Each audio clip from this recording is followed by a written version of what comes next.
Bem-vindo você que nos visita, seja acolhido no nome do Senhor. Uma alegria ter você e a sua família essa manhã aqui conosco. Eu queria lhe convidar a abrir a sua Bíblia na carta de Paulo aos Filipenses, no capítulo 2.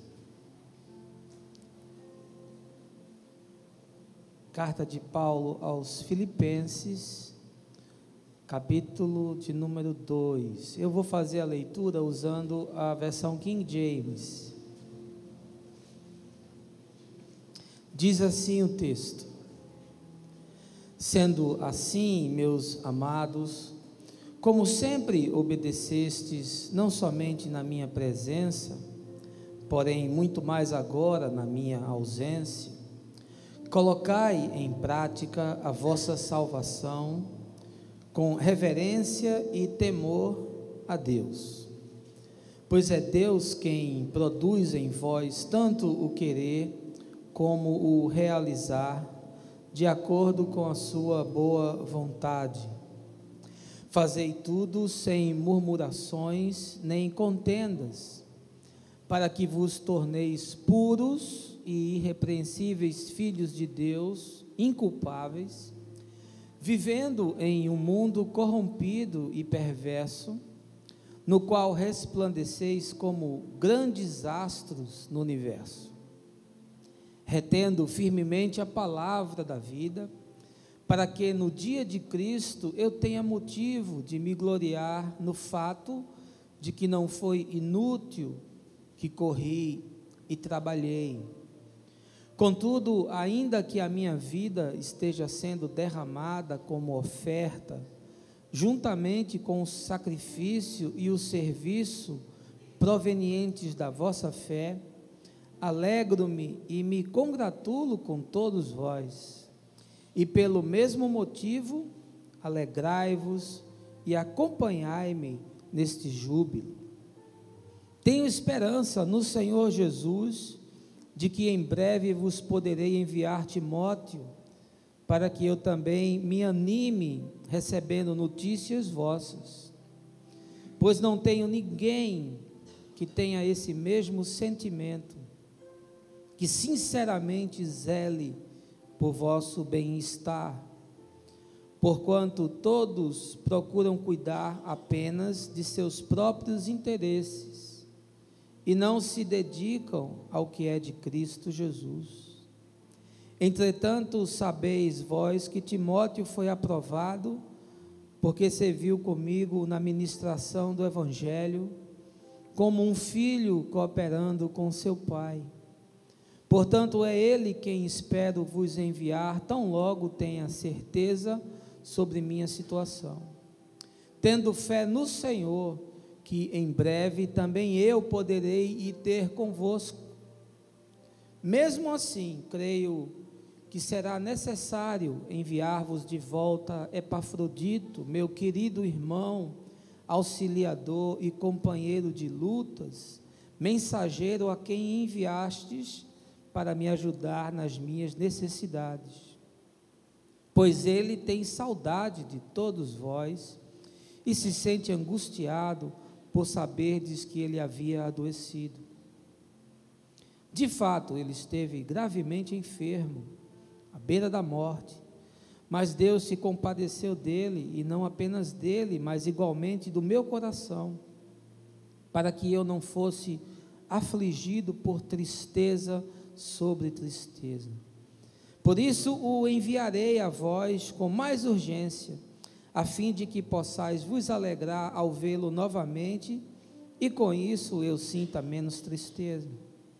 Recebei-o, portanto, no Senhor com grande alegria, e sempre honrai pessoas como ele, porquanto ele chegou às portas da morte, por amor à causa de Cristo, arriscando a própria vida para suprir a cooperação que vós não pudestes me conceder.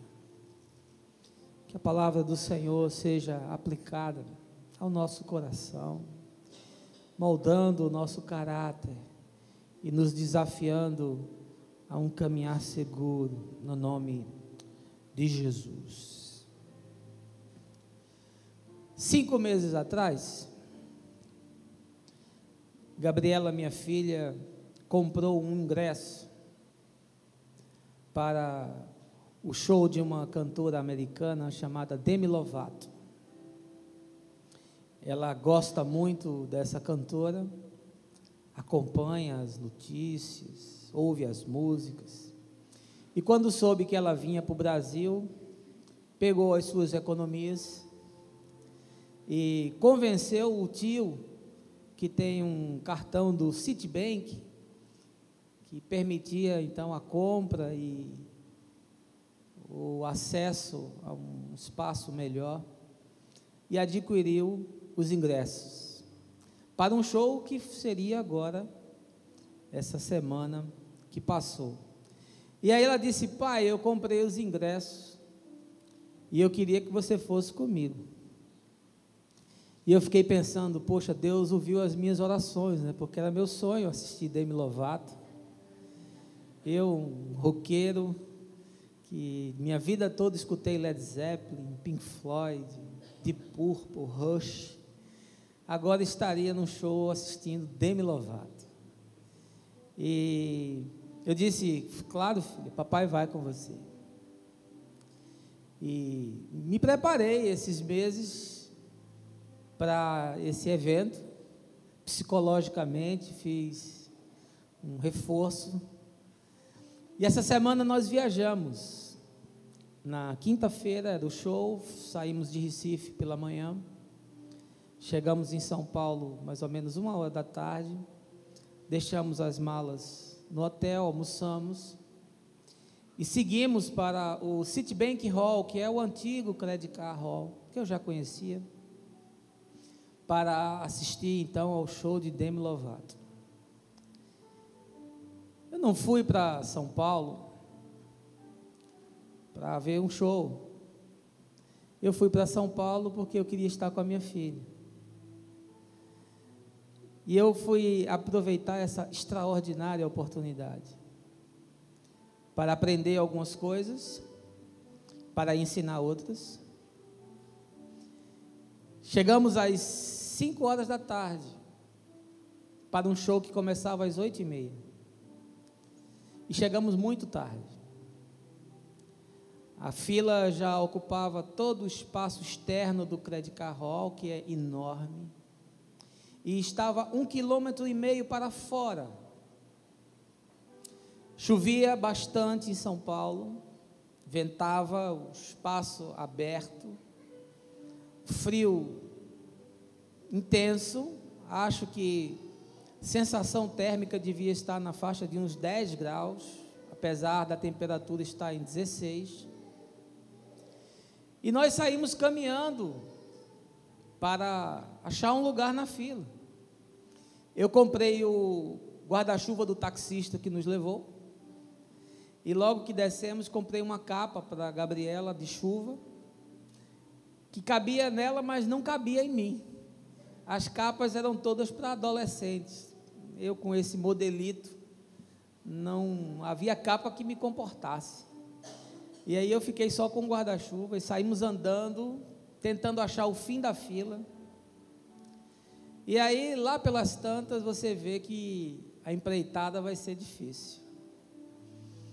Mas existem pessoas que chegam cedo, muito cedo, de madrugada ainda, e elas ocupam um lugar na fila, e elas não vão ver o show, mas elas vendem o lugar para você. E aí nós encontramos uma pessoa dessa, e ela disse: olha, eu coloco você lá na frente, no primeiro terço dessa fila. E eu falei: quanto custa? Ela falou: custa tanto. E eu pensei assim, acho que vale a pena, porque ficar lá no final vai ser muito complicado, né? A gente vai entrar, quando a gente estiver entrando, o show está terminando.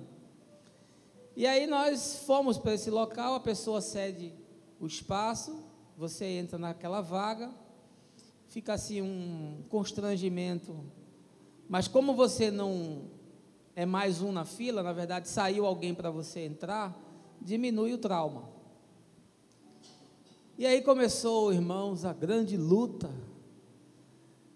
Foram 3 horas de fila, em pé, na chuva, com cerca de uns 1.500 adolescentes nesse pedaço em que eu estava, que cantavam, pulavam, gritavam, urravam, berravam, se descabelavam, brigavam entre si, faziam guerra de salgadinho, de pipoca, de sorvete. E obviamente, como eles não tinham guarda-chuva, o meu guarda-chuva foi loteado, e quando eu me vi, eu estava fora do guarda-chuva e eles dentro do guarda-chuva. Eu fiquei todo ensopado. Gabriela, com a capa e o guarda-chuva, ficou protegida. Afinal de contas, o cabelo com escova não podia sofrer o assédio da chuva. 3 horas de fila. Até que nós entramos, finalmente. E mais 1h30 de uma banda que tocou antes da Demi Lovato. E que a gente ficou aguardando naquela muvuca, naquele espremido. E você imagine aquela meninada que chegou ali 4h30 da manhã, no sol e na chuva, porque o dia todo choveu, estiou, como eles não estavam cheirando. E você ali. Mas o que me chamou a atenção enquanto eu estava na fila? E eu posso dizer que o show foi interessante. A banda é boa, a moça tem uma voz muito boa, não é o estilo de música que eu gosto, mas foi interessante. E Gabriela amou. E eu fiquei o tempo todo com ela. Botei nas costas, pulei com ela, aplaudi com ela, quase chorei com ela. Mas o que me chamou a atenção não foi nada disso. Naquelas 3 horas, eu conversei com muita gente. Eu era um dos poucos pais no lugar. E as pessoas acharam o máximo eu estar ali com Gabriel.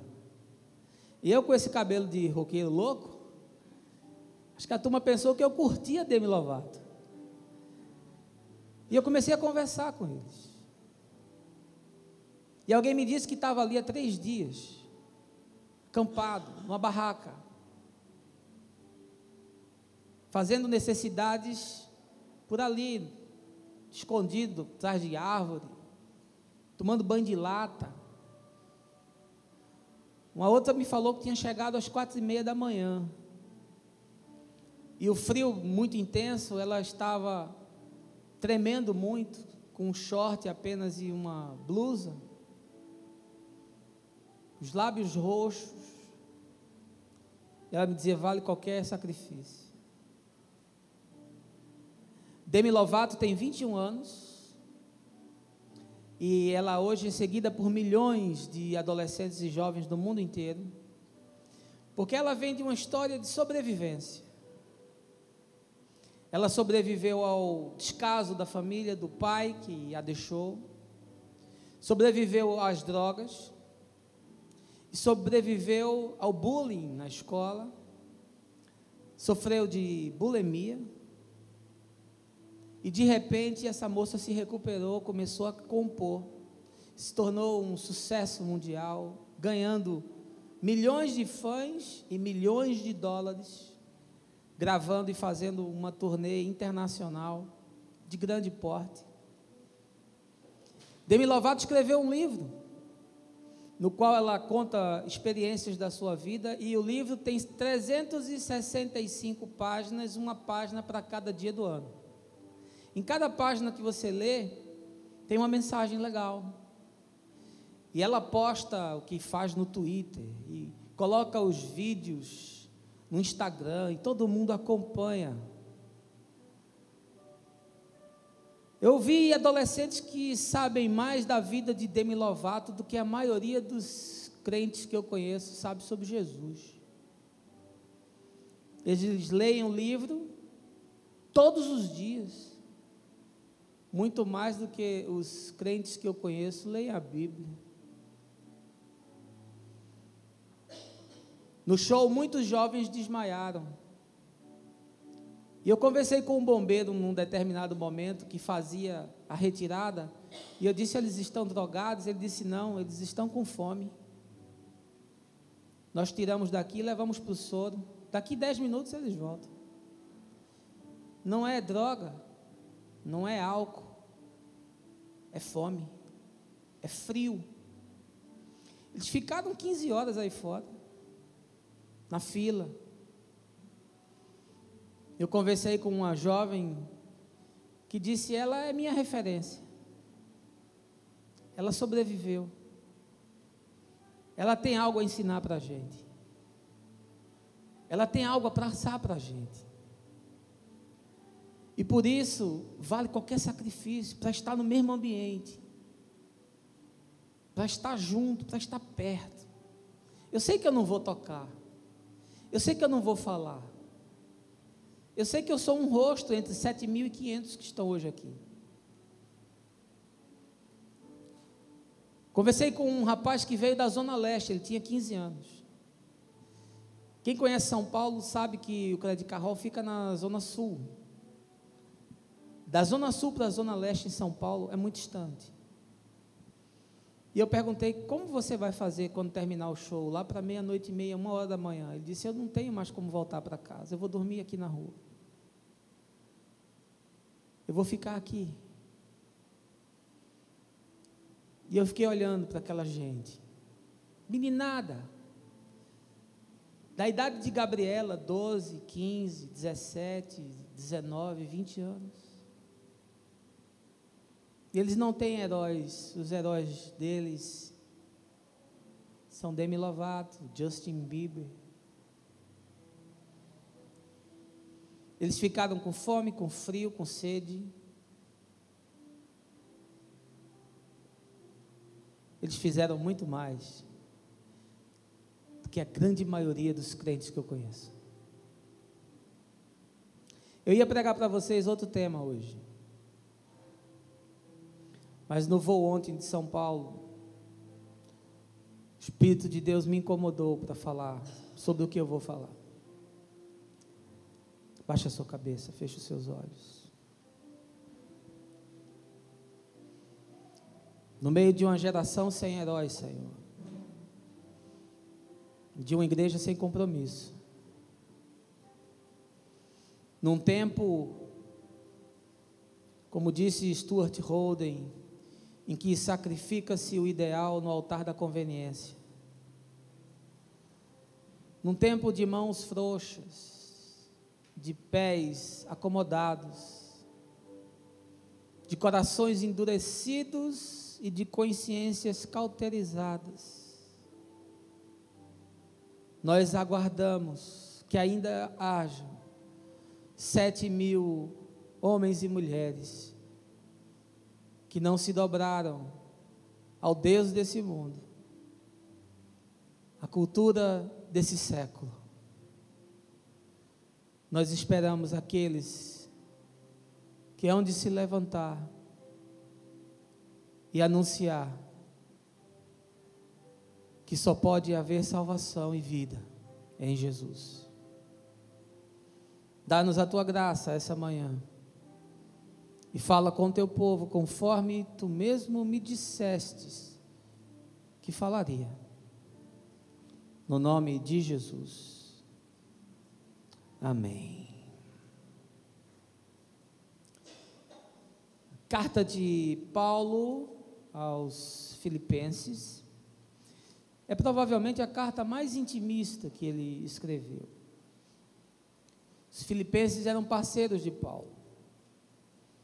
Ele confidenciava a esses irmãos os seus sonhos, os seus dramas, as suas dores, os seus medos.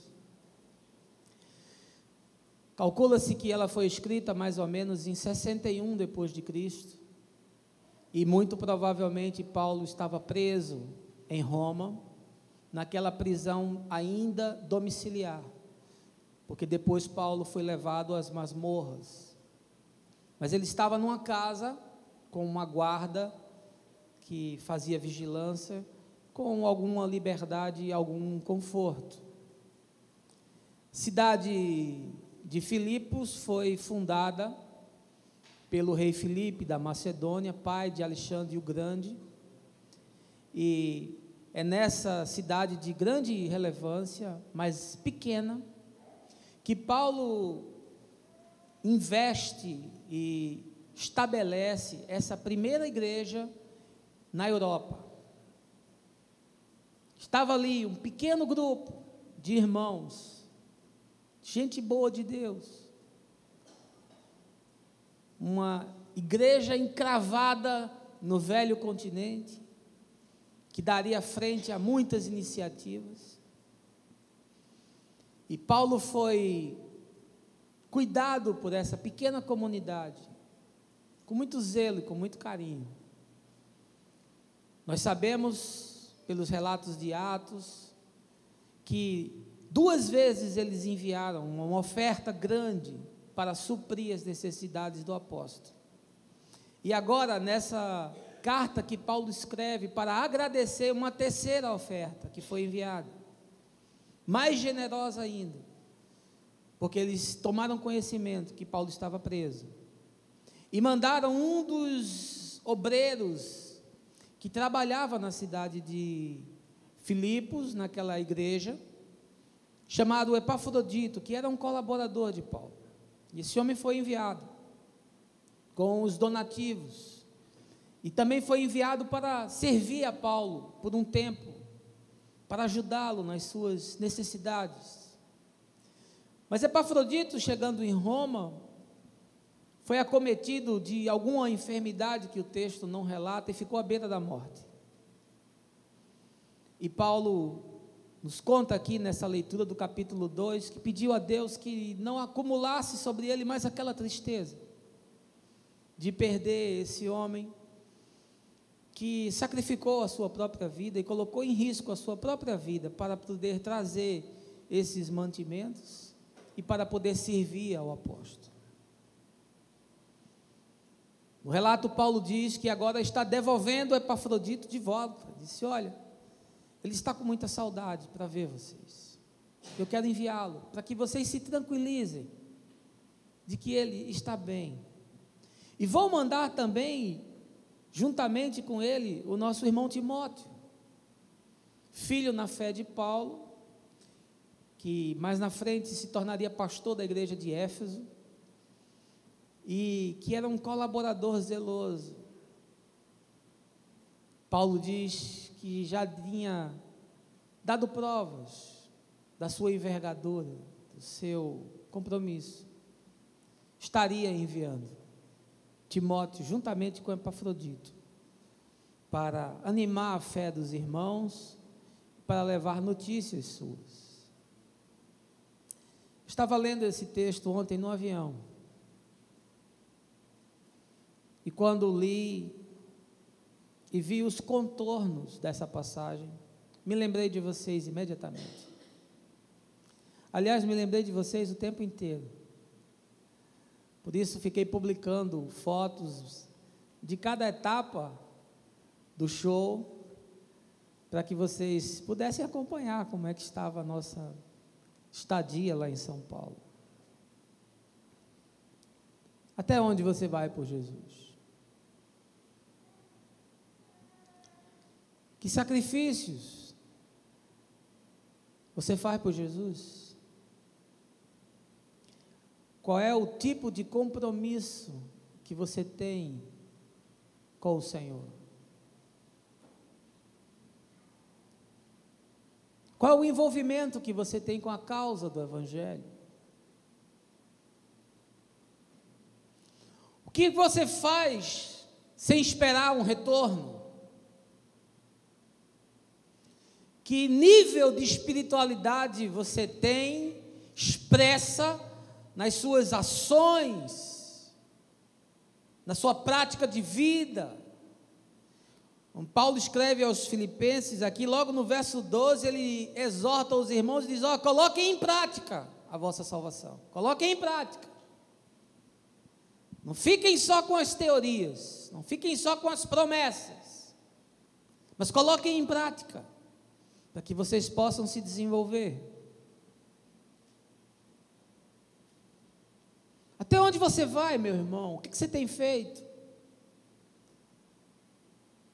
Se você fosse aquele homem que Jesus fala no livro de Lucas, que tem seus celeiros cheios e diz: louco, essa noite vão te pedir a tua alma. E o que você tem, para quem será? Se essa noite o Senhor pedir a tua alma, o que você tem, o que você fez e o que você faz, para quem será? Se hoje você estiver na presença do Senhor e Ele olhar nos seus olhos e Ele perguntar para você: o que foi que você fez com tudo que eu te dei, com os talentos que eu te dei, com a vida que eu te dei, no local onde eu te coloquei, na família em que eu te coloquei, o que foi que você fez com isso? Na faculdade onde eu te coloquei, na empresa onde eu te coloquei, na comunidade onde eu te plantei, ou o que você fez com isso? Tanto que eu te dei, tanto que eu te abençoei, o que você fez com isso? O que você vai dizer? O que você tem feito? Você veio aqui para quê? Você vem aqui para quê? A sua relação com Deus é uma relação de troca,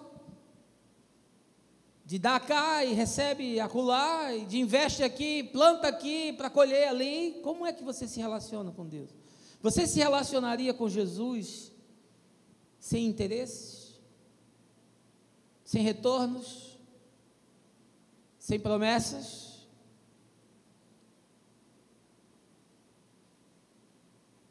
Eu vi coisas que eu fiquei chocado. E por que eu fiquei chocado? Porque eu vi gente que tem compromisso com uma garota de 21 anos, que não sabe nada da vida, que faz sucesso hoje, pode não fazer amanhã, que com a intensidade que surgiu, dissipa-se, desaparece. E eu vi jovens, muitos, milhares deles. Tinha gente que tinha vindo de Machu Picchu, estava há dias viajando. Eu vi adolescentes com frio, com fome, com sede, sujos, para entrar num show de 1h30, para estender a mão numa distância inalcançável, para tentarem ver aquela a quem eles atribuem ser a referência. E eles seguem, eles acompanham cada passo. Eles leem as mensagens, leem o livro todo dia, aquilo que ela ensina e estimula que seja feito. São mensagens legais, boas. Eles têm compromisso. Eles ficam na chuva, no sol, em pé, se espremendo. E nós fazemos o quê?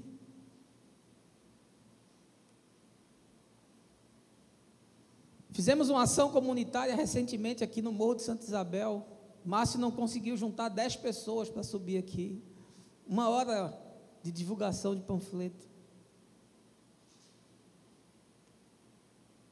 Abrimos aqui na quarta-feira para fazer ministração para os casais, falar de mentoreio de relacionamentos, e também para os solteiros que um dia vão se casar, para aprender mais sobre relacionamento. A frequência é pífia. Temos um espaço desse enorme, com toda a estrutura de salas, passa a semana toda fechada, porque nós não temos recursos para abrir aqui atendimento médico, para alfabetizarmos adultos, para montarmos um laboratório de informática para ajudarmos os adolescentes, porque as nossas ofertas são ridículas.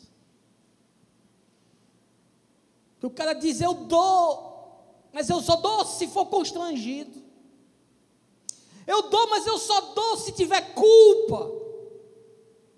Eu dou, mas eu só dou se for barganha. Eu dou, mas eu só dou se ficar neurótico, infernizado pela manipulação do texto. Aí eu dou.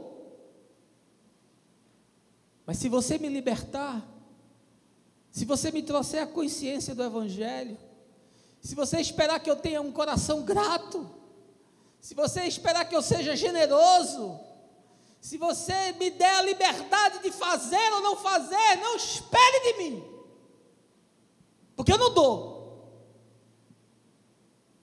Eu dava quando eu estava escravizado, mas agora que eu estou livre eu não dou.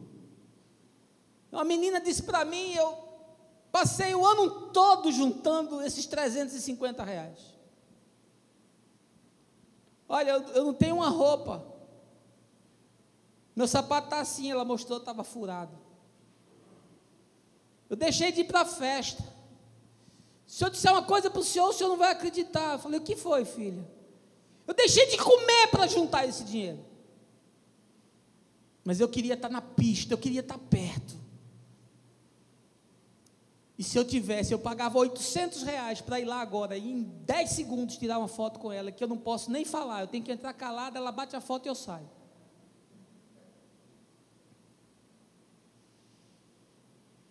Foi isso que eu vi. Foi isso que eu vi lá. Na igreja a gente faz um encontro com 150 pessoas, arrecada R$300. Por favor, não venha me falar que você ama Jesus. Não venha me falar isso. Nós temos pequenos grupos, casas que são abertas, para acolher as pessoas, para ensinar o Evangelho, mastigado, dado na boca, gente que está disponível para aconselhar, gente que tem vida, que tem densidade, tem peso de existência e caminhada com Deus, que pode te dar uma palavra boa, que pode te pastorear, que pode chorar com você, mas a frequência é ridícula. Ninguém quer, ninguém pode, é distante. Fiquei lembrando do garoto da Zona Leste, dormindo na rua, porque não tinha como ir para casa. E aqui, se qualquer dia chove antes do culto, cai meia hora de chuva, metade da frequência cai, porque as pessoas não podem molhar o sapato. Há um tempo atrás nós tínhamos uma quantidade de gente muito grande, mas de repente caiu a frequência drasticamente, a gente ficou se perguntando o que será que houve. Aí descobrimos que o Detran tinha mudado o trânsito na rua, e as pessoas não podiam mais parar o carro aqui, tinham que parar a 250 metros ali, mas 250 metros para atravessar a rua foi suficiente para as pessoas não virem mais.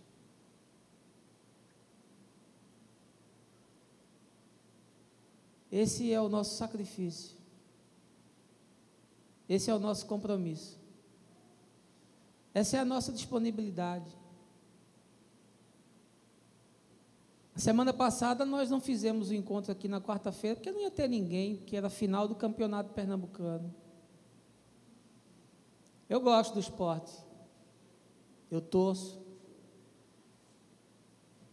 Mas quando na semana anterior, no primeiro jogo, me ofereceram um camarote lá na Ilha do Retiro para assistir o jogo, com todas as benesses. Falei, não vou não. Por quê? Porque eu tenho um compromisso. Mas não vai ninguém, mas eu vou. Eu vou, porque eu tenho um compromisso com Deus. E eu vim, tinham 5 pessoas aqui. Eu não quis usar o tema para poder ver se alcança um pouco mais. Mas eu tinha um compromisso. Acima de qualquer coisa. Então eu não posso me divertir, pastor? Pode, claro. Você pode fazer tudo, meu irmão. Você pode viajar, você pode ir para o teatro, você pode ir para o futebol, você pode fazer tudo. Você que sabe do seu compromisso e da sua consciência. Eu fiquei muito chocado com as coisas que eu vi. E eu fiquei me sentindo muito mal, porque eu estou fazendo muito pouco. Eu fiquei 3 horas na fila, debaixo de chuva, com muito frio. Eu fiquei muito molhado. Fiquei muito cansado. Depois foram mais 3 horas de show, 1h30 da primeira banda e 1h30 da Demi Lovato. Foram 6 horas em pé. Eu não tenho mais 20 anos. Gabriela subiu muito nas minhas costas para ver melhor o palco. Eu saí com muita dor daquele lugar. Mas eu fiquei pensando naquela meninada. 3 dias acampado, sol e chuva. O esforço que eles fizeram. O sacrifício que eles fizeram. E fiquei envergonhado. Fiquei pensando no que eu tenho feito. Eu tenho feito muito pouco. Tenho que fazer mais. Eu tenho que ler mais. Eu tenho que orar mais. Eu tenho que servir mais. Eu tenho que pregar mais. Eu tenho que libertar mais mentes da prisão em que eles vivem. Há 3 coisas nesse texto que me chamam muito a atenção, e eu queria compartilhar com você. A primeira está no verso de número 22, se você quiser acompanhar aí na sua Bíblia. Filipenses capítulo 2, verso 22. Diz assim: entretanto, sabei vós que Timóteo foi aprovado, porque serviu comigo na ministração do Evangelho, como um filho cooperando com seu pai. Primeira coisa que eu quero lhe dizer, que é uma característica daqueles que amam a Jesus, que são pessoas confiáveis. Paulo diz: olha, eu estou mandando Timóteo porque eu sei quem Timóteo é. Eu estou mandando Timóteo porque Timóteo serviu comigo. Timóteo andou comigo no frio. Timóteo passou fome comigo. Timóteo foi perseguido comigo.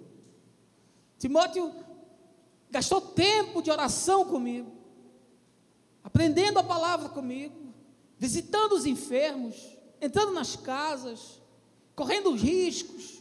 Eu sei quem é Timóteo, vou enviar Timóteo, porque Timóteo é uma pessoa confiável. Você sabe o que é uma pessoa confiável? É aquela pessoa que você passou uma prova com ela. Você confia em gente que foi provado com você, que foi moído com você, que comeu sal com você. As pessoas às vezes me dizem: olha, pastor, o fulano, a fulana está tão bem, e ele está assim empolgado, e disse: vamos dar 2 anos para ele. Daqui a 2 anos a gente vê. Porque o que mais nós carecemos na igreja é de gente confiável, gente séria, gente que diz eu vou e vai, gente que diz eu faço e faz, gente que empenha a palavra e a palavra não volta atrás, nem que seja com dano, gente que você sabe que tem envergadura de caráter, de vida, de ética. Falta gente confiável. E não é de hoje não. John Wesley, acho que século 16, 17, por ali, fazendo a sua oração, disse: Senhor, me dê 100 homens que não temam nada a não ser o pecado, gente confiável, e eu te darei a Inglaterra. Me dê esses homens, gente confiável. A gente não confia mais em ninguém, porque a gente que senta na sua mesa, sai dali e lhe esfaqueia pelas costas. Gente que está na sua casa, andando com você, rindo com você, sai e devora a sua alma. Gente que você serve, que você ama, que você escuta, que você caminha, sai e dá um telefonema, uma satisfação. Não se compromete com nada, não cria raiz em canto nenhum. Cada domingo está num canto, cada semana está num terreiro diferente. Não sabe nem que linha está seguindo, não sabe nem que teologia ele deve acolher no coração. Tanto faz ouvir prosperidade como teologia reformada, para ele é a mesma coisa. Contanto que Deus lhe atenda aos caprichos, contanto que a sua alma sinta uma coisa, naquele lugar eu senti um negócio assim, Deus estava lá, porque eu preciso sentir, porque se eu não sentir, Deus não está. Não se compromete com nada, não se envolve com nada, não cria raiz em canto nenhum, não serve a ninguém. Meu Deus, será que é isso? A igreja é isso? E nós nos reduzimos a isso. E quem vai dizer a verdade para vocês? Se as pessoas estão afim da tua grana, estão afim de que você sente e faça um número lá, nunca ninguém vai te dizer a verdade. Vai sempre te alisar, vai sempre te amolecer o coração para você ficar confortável a vida toda, ir lá e anestesiado. Ninguém nunca vai te dizer, ei, cara, acorda, não é assim não. Quem vai te falar a verdade? Paulo diz, olha, eu vou te mandar Timóteo, porque Timóteo é um cara aprovado, confiável, leal. A gente não quer robô. Tu quer gente que diga amém, amém, amém para tudo? Glória a Deus, glória a Deus, glória a Deus para tudo. Mas gente leal, honesta com você, que você sabe, poxa, se eu der uma responsabilidade, ele vai levar até as últimas consequências. É qualquer coisa que você pede, que você desafia, não posso, não dá, não consigo, não tenho agenda, não tenho tempo, não tenho saco. A gente dá um ministério, a gente dá uma atividade para a pessoa, qualquer coisinha que, sabe, mexa com o seu conforto e com as suas conveniências. Eu não quero mais, não posso, não dá para mim, bota outro. Mas não tem outro, só tem você, só tem eu. Só temos nós, é por Jesus. Não é confiável. Eu sou empresário, tem coisa pior numa empresa do que um funcionário que não é confiável. Sexta-feira eu estava na minha empresa em São Paulo, numa reunião entre os sócios, e a gente tinha que demitir uma pessoa estratégica da nossa equipe, de difícil reposição, porque profissional de altíssimo nível. Mas sabe por quê? Porque não é confiável.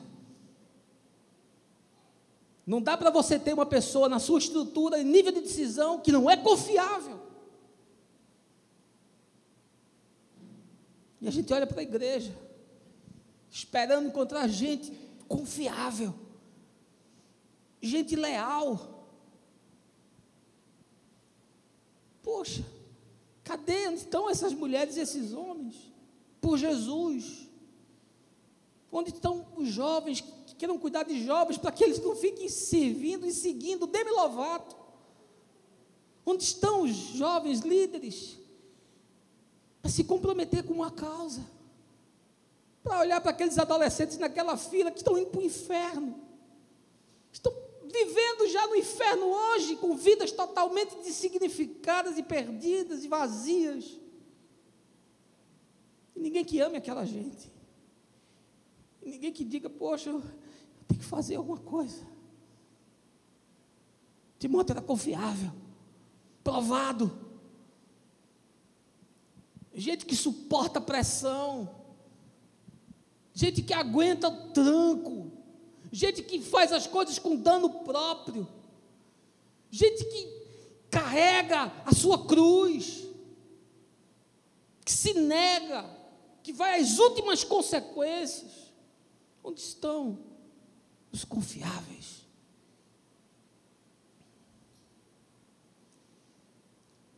Mas é uma segunda coisa no texto que me chama a atenção, além de confiabilidade, verso 25, Paulo diz assim, mesmo assim, creio que será necessário enviar-vos de volta Epafrodito, meu querido irmão, auxiliador e companheiro de lutas, mensageiro a quem enviastes para me ajudar nas minhas necessidades. Além de confiabilidade, aqueles que amam a Jesus são portadores de generosidade. Essa gente já tinha mandado 2 ofertas para Paulo. Generosos, igreja pequena, pequeno grupo. Mas quando eles souberam que Paulo estava preso, eles pegaram uma das pessoas mais importantes que tinha na equipe. E não pegaram lá um que não fazia nada. E não pegaram aquele que estava desocupado lá. Não, eles pegaram uma das melhores, se não a melhor. Epafrodito. Disse, olha, vai lá em Roma. Não era pegar um avião, mano. Não pegava trem-bala. Era meses de viagem, com risco, com a intensidade do frio. Eu estive na Turquia, eu vi as trilhas onde Paulo andou, frio abaixo de 0, eu fico pensando aquele homem, velho, cansado, arqueado, meses andando no frio, para visitar as igrejas, para abraçar os irmãos. Manda para Epafrodito, manda o melhor para Paulo, o que a gente tem de melhor. A oferta é o de menos. Mandaram uma oferta generosa, muito dinheiro, a tal ponto que Paulo, quando escreve, diz, olha, vocês me supriram de tudo, mas mais do que a grana, eles mandaram para Epafrodito, o melhor que eles tinham, porque eram generosos, porque não faziam conta, porque a segurança deles não estava no tamanho da poupança, nos bens, porque eles tinham coração em Deus, gente generosa, que se envolve com uma causa, que faz parte de um projeto, que assume responsabilidade. E a gente, quando prega o Evangelho, diz, olha, dê com o seu coração, dê com alegria, seja consciente, a estrutura tem custo, nós queríamos fazer muito mais, mas sem recursos fica difícil. E quando o tesoureiro me fala que num domingo que eu não venho, mesmo com um grupo ainda razoável, num culto de celebração à ressurreição do Senhor, a gente arrecada R$300, menos do que o ingresso de Demi Lovato. Meus irmãos,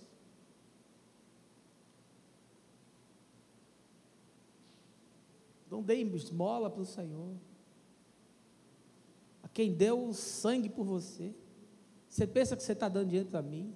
Eu não preciso disso, eu não vivo disso, eu não tiro dinheiro disso. As pessoas que estão aqui, que lidam com finanças, é gente séria, aqui não tem malandro, aqui não tem gente desonesta, aqui a gente não está sendo irresponsável com as coisas de Deus, precisa ficar todo mês pedindo a um, a outro, para poder pagar as contas. Que vergonha, que vergonha, sinto vergonha de viver esse tempo, sinto vergonha de fazer parte dessa geração, queria ter nascido de outra época, queria fazer parte de outra história, eu queria sentir o descaso com o qual as pessoas tratam a obra de Deus, as coisas de Deus.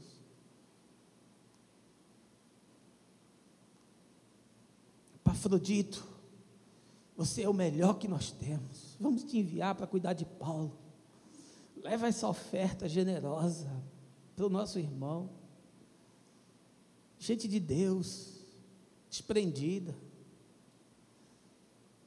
recursos, que pode te dar um pouco, pode dar um pouco. A menina passou meses e não comprou nenhuma roupa, juntou, deixou de comer para comprar o ingresso, R$350. E eu vejo pessoas com condição, com posse, podia chegar e dizer, olha, a gente vai dar uma força aí, para não ficar esse inferno todo mês, ficar devendo aluguel, está devendo aluguel, que não tem dinheiro para pagar, porque as pessoas não se comprometem, são abençoadas, são acolhidas, são ensinadas. O próprio Paulo, quando escreve aos Gálatas, diz: olha, aquele que está sendo ensinado, aquele que está sendo acompanhado, aquele que está sendo ministrado, ajude com bens aquele que está fazendo isso. Eu não estou pedindo para mim, estou pedindo para custear a estrutura, que vocês se usufruem dela. E que nós passamos a semana fechados aqui, ridículo, um espaço desse que podia estar abençoando pessoas. Aqui fica fechado porque a gente não tem dinheiro para pagar energia se abrir. Gente generosa, desprendida, com coração em Deus, que sabe o que é consciência do Evangelho, que sabe o que é compromisso, que não precisa ser constrangido para liberar o bolso, que não precisa ser esmagado por uma exegese maluca, que não precisa ser oprimido, só dá assim. Mas quando você ensina a verdade, diz: poxa, faça o que você quiser, seja livre com seu coração. Que tristeza. E não é só generosidade de grana, não, é generosidade de coração, é gente desprendida, sabe? Que quer dar o melhor, que quer proporcionar o melhor para o outro, quer acolher bem, quer abrir a casa, o coração. Mas não, é para mim, é só para mim, é só para os meus. Em terceiro lugar, há uma outra característica que me chama a atenção no texto, verso 30. Porquanto ele chegou às portas da morte, por amor à causa de Cristo, arriscando a própria vida para suprir a cooperação que vós não pudestes me conceder. Paulo falando sobre Epafrodito, e dizendo: olha, esse é um homem que tem disponibilidade, confiabilidade, generosidade, disponibilidade. Olha, esse homem largou tudo, pela causa de Cristo, chegou às portas da morte. É gente disponível, é gente que diz: olha, eu quero ajudar, eu quero participar, eu quero me envolver, eu quero fazer qualquer coisa, por favor, não me deixe ficar sentado todo domingo. Me diz onde tem um grupo para eu participar, me diz onde tem gente para eu ajudar, me diz como é que eu posso fazer. Eu tenho aqui meus talentos pessoais, eu sei fazer isso, na minha vida secular eu faço isso, eu quero estar disponível. Ah, meu irmão, mas para fazer isso, a gente não tem isso aqui que é importante, a gente não pode te dar isso aqui, a gente não tem isso aqui para te oferecer. Não importa, eu quero ajudar, eu quero colaborar. Eu vou comprar isso. As pessoas chegam aqui e reclamam porque não tem sabonete na pia. Mas ninguém compra um tubo de sabonete para trazer e dizer: olha, Agnaldo, toma aí, mano, deve estar difícil, né? Vocês não estão botando nem sabonete, o negócio deve estar duro. Quando faltar papel higiênico, você traz o seu de casa, mano, bota na bolsa. Gente disponível para ajudar. A gente passou uma época aqui com esse telhado vazando, não tinha dinheiro para fazer um reparo, para não cair na cabeça de vocês. Uma telha, alguém que tivesse disponibilidade de vir, subir, olhar, contratar alguém, sabe, é um jogo de empurra. Deixa lá, domingo eu vou, eu quero tudo pronto, eu quero que o ar funcione, eu quero que tenha escolinha para os meus filhos, eu quero que tenha estacionamento para o meu carro, eu quero que o ar-condicionado esteja funcionando, e se eu não for, ainda quero assistir a mensagem, porque é filmada. Alguém edita, alguém gasta tempo para fazer isso, do seu talento, da sua profissão, e aí a gente põe na internet, aí alcança milhares de pessoas, é verdade, alcança mesmo, milhares de pessoas. E às vezes a pessoa não vem para o encontro, para fazer parte da comunhão, para receber imposição de mãos, para participar da ceia, porque não, na segunda ele posta, aí eu assisto. Não quero nem ir lá para não ter trabalho. Disponibilidade, olha, Epafrodito chegou às portas da morte por amor à obra de Cristo e arriscou a sua própria vida para me suprir de alguma maneira. Onde é que a gente encontra isso? Onde é que a gente encontra gente disponível? Que diz assim, olha, eu quero me envolver, eu quero participar, eu quero fazer parte disso, eu quero cantar, eu quero ajudar com as crianças, eu quero ajudar aqui na manutenção, na administração, eu quero fazer parte de um pequeno grupo, eu vou abrir minha casa, para ter um encontro aqui. Vocês têm ideia do que é abrir a casa? Você pensa que com um mês vai estar com 20 pessoas? Tem que correr atrás, ligar, pedir por favor. Vem que eu quero te ensinar, vem que eu quero te amar, meu irmão. Vem por favor que eu quero te amar. Vem por favor que eu quero te aconselhar, eu quero te ajudar. Vem por favor, por favor. Para você não meter a cara na parede, se arrebentar todo, para você não educar seus filhos de forma louca, para você não conduzir seu casamento de maneira fútil, e que vai acabar na separação. Vem por favor, vem que eu quero te ajudar, por favor, deixa eu te ensinar o Evangelho. E eu fiquei naquela fila, vendo aqueles adolescentes, debaixo de chuva, de sol, que gastaram a única grana que tinham, para ficar a 350 metros de Demi Lovato, num palco cheio de luz, que ela não sabe nem quem está ali, que ela entrou, botou a grana no bolso, foi embora, e aqueles meninos nunca serão lembrados, e depois saiu, ficou do lado de fora, e não tinha para onde ir. Eu vi, quando eu estava pegando o táxi com Gabriela, as barraquinhas sendo armadas, na calçada, e eles iam dormir ali cantando. Falei, gente, ainda estão cantando, ainda estão felizes. E a gente sai do culto, e ali no portão já está murmurando, já está reclamando, já está dizendo que a mensagem não foi boa, o pastor foi muito duro. Aliás, eu estou tirando no pé, viu? Semana que vem só tem metade, vai cair mais ainda. Esse jogo a gente já sabe como ele funciona. Se você pregar mensagem existencial, lota. Se você pregar o Evangelho, esvazia. O que é que eu faço? Eu fico acariciando vocês e engordando vocês para a morte? Ou eu sou duro com vocês e preparo vocês para a vida? O que é que eu faço? Eu sei que Gabriela saiu muito feliz do show. Passou o caminho todo falando, gravou no celular dela, no meu. Eu estou cheio de Demi Lovato aqui, se você quiser ver depois do culto, pode pegar à vontade, tem uns 20 vídeos de Demi Lovato aqui. E eu me alegrei muito com a minha filha, de estar com ela, e ensinei muita coisa para ela, e ela sabe o que o pai ensinou. Mas eu que fui ensinado, porque eu vi um bocado de adolescente no show, na chuva, cantando, animados, comprometidos, disciplinados, focados. Eles tinham um objetivo. Eu encontrei uma moça já do lado de dentro, e ela estava pulando muito, e aí teve um momento que eu perguntei, você gosta muito, né? Ela disse, eu vou assistir todos os shows.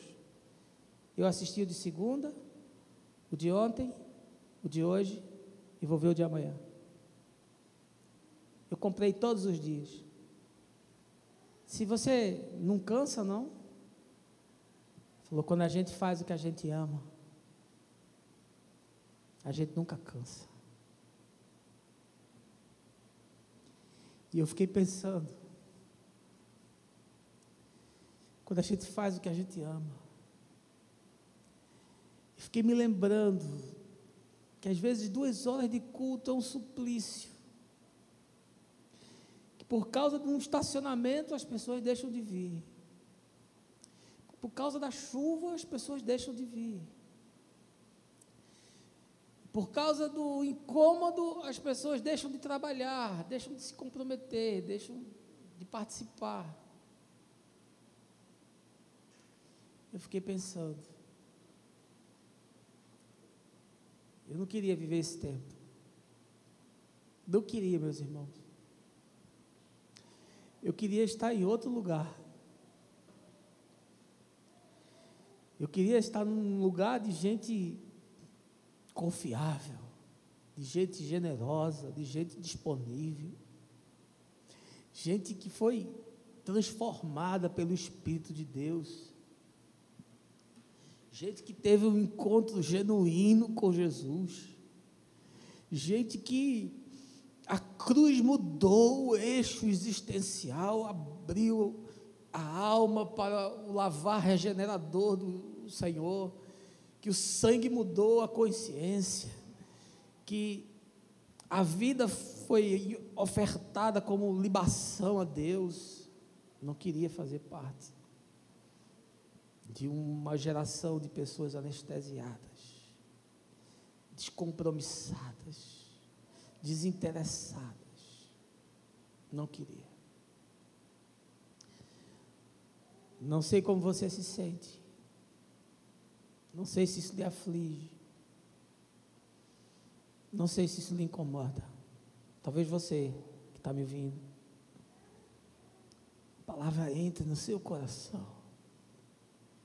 Você repense a sua vida, a sua caminhada com Deus.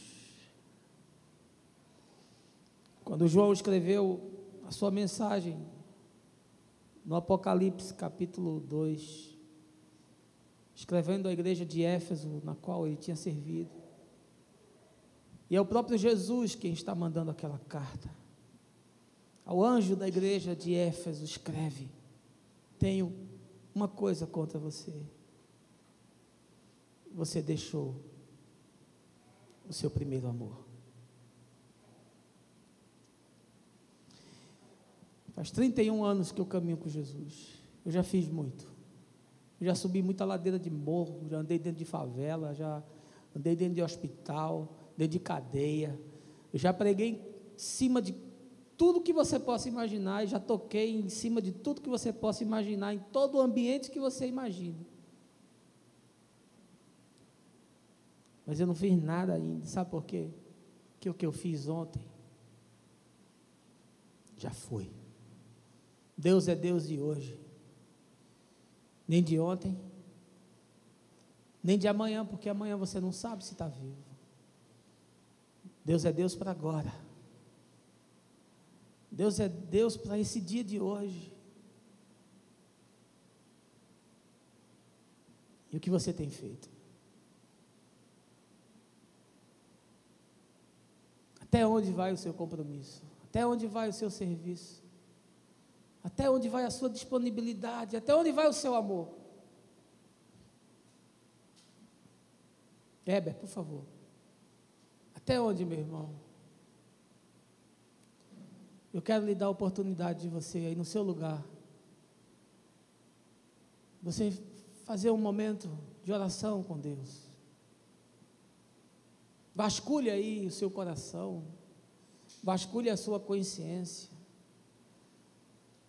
faça uma introspecção, veja a sua história, deixa o Espírito Santo falar com você essa manhã.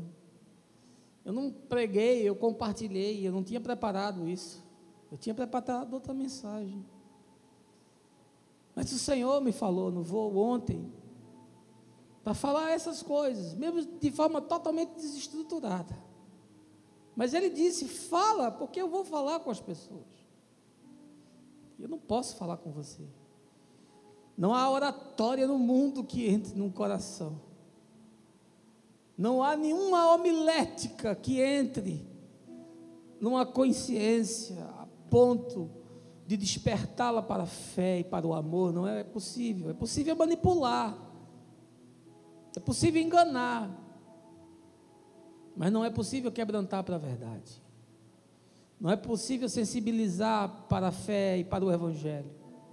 Isso só o Espírito pode fazer, só o Espírito pode fazer. Só o Espírito pode fazer. Bate a sua cabeça, feche os seus olhos. Tenha um tempo aí com Deus.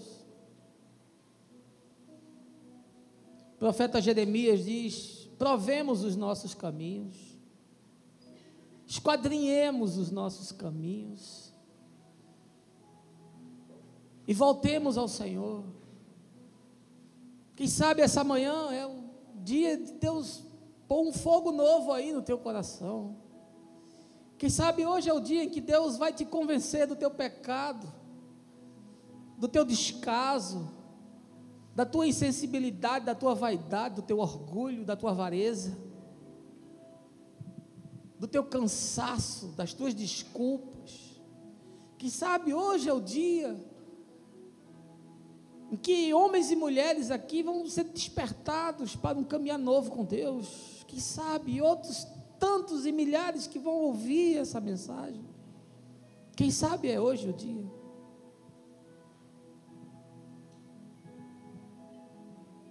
Quem sabe o que Deus pode fazer com o coração quebrantado e com o espírito contrito.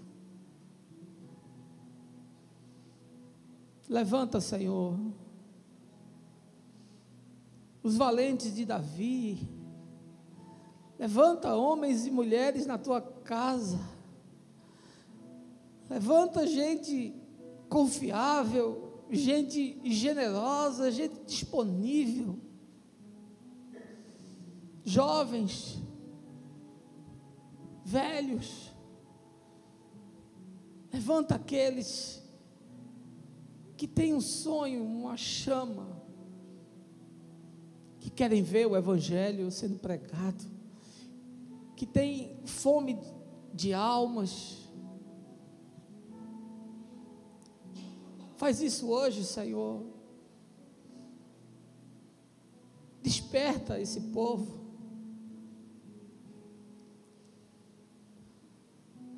Faz isso por amor do teu nome, porque por nós mesmos nós não temos como fazer.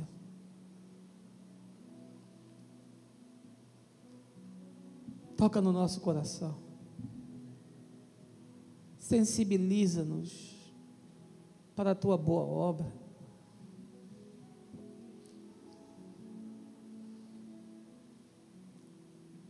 Faz isso, Pai,